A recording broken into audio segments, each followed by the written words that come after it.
A to Z চ্যানেলের পক্ষ থেকে স্বাগত জানাচ্ছি। আশা করি ভালো আছেন। কিভাবে মোবাইলের ভেরিফিকেশন ছাড়াই যত খুশি তত খুব সহজেই জিমেইল অ্যাড্রেস খোলা যায়, চলুন প্রসেসটি দেখিয়ে দিচ্ছি। আপনার স্মার্টফোনে থাকা জিমেইল সফটওয়্যারে চলে যাবেন।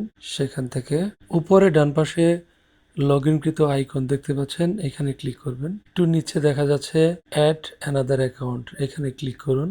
উপরে থাকা গুগল এখানে ট্যাপ করুন। চেকিং ইনফো এখানে কিছুটা সময় লোডিং নিতে সময় নেবে। ক্রিয়েট অ্যাকাউন্ট এখানে ট্যাপ করুন। পার্সোনাল অথবা বিজনেস এখানে বিজনেসে ক্লিক করুন। এখানে ফার্স্ট নেম এবং শিওর নেম লিখে দিতে হবে। নামের প্রথম অংশ আমি লিখে দিচ্ছি, এরপর নামের শেষ অংশটাও লিখে দিচ্ছি। লিখে নেক্সট বাটনে ক্লিক দিয়ে দিচ্ছি। এখানে জন্মদিন, মাস এবং সাল বসিয়ে দিতে হবে। এরপর জেন্ডার সিলেক্ট করে নেক্সট অপশনে ক্লিক করে দিতে হবে।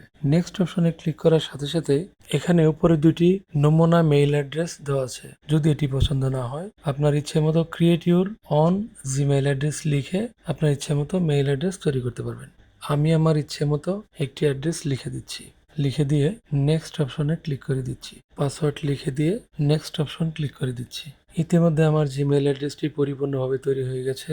এখন শুধু নেক্সট অপশনে ক্লিক করে দিলেই আমার জিমেইল অ্যাড্রেসটি আমার ফোনের সাথে কানেক্ট হয়ে যাবে। একটু নিচে স্ক্রল করে আই এগ্রি অপশনে ক্লিক করে দিতে হবে।